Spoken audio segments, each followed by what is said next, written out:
Order! Order! You are an incorrigible delinquent at times. Behave yourself, man!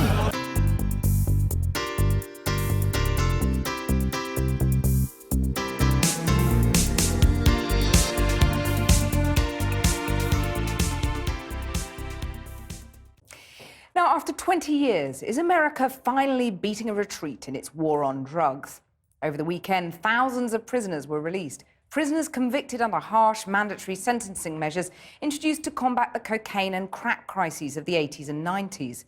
Their sentences were reduced by months and in some cases by years after the Department of Justice retrospectively changed the guidelines.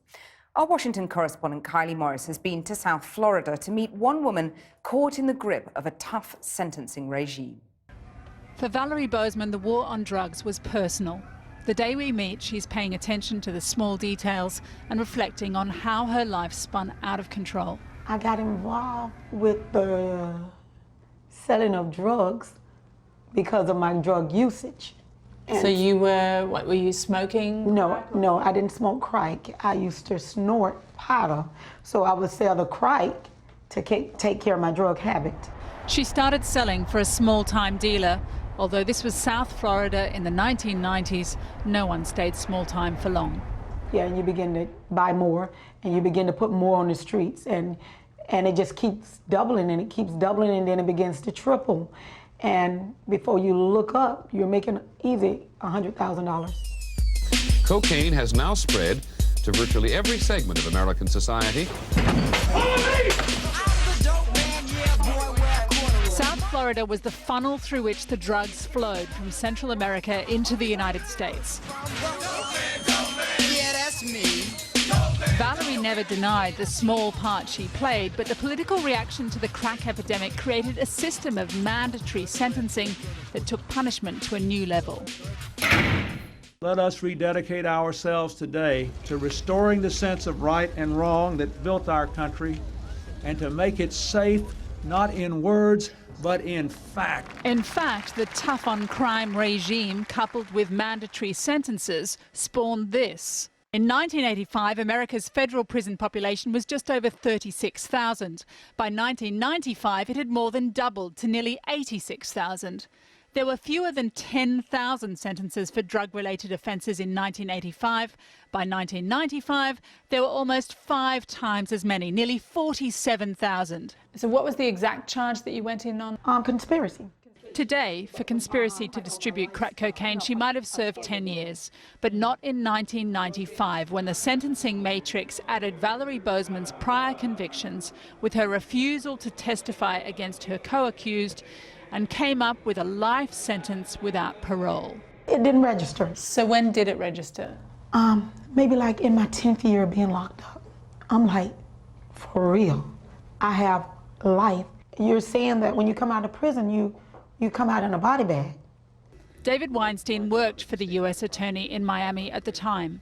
Without substantial assistance, without the offender providing some sort of cooperation, there was very little wiggle room. And it wasn't just me as a prosecutor that didn't have the wiggle room, it was the judge.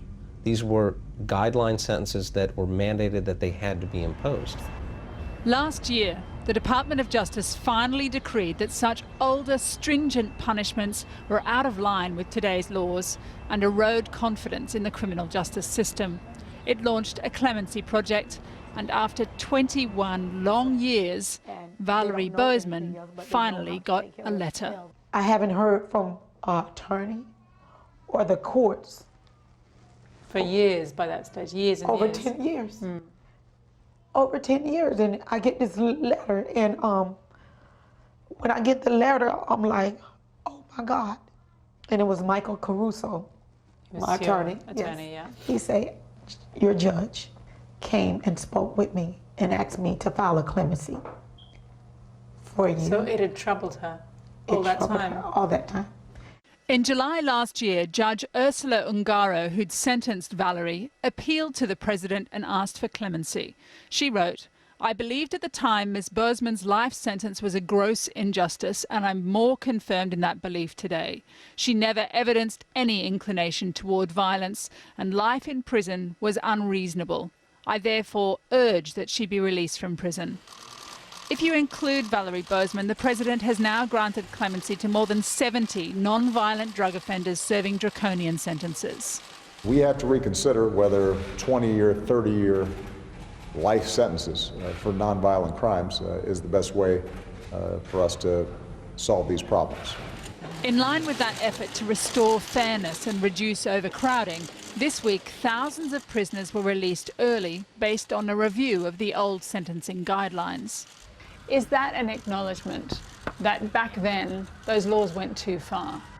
It is. I think it's an acknowledgement that the hammer we were using was too big a hammer, and that unfortunately a large number of people got caught up.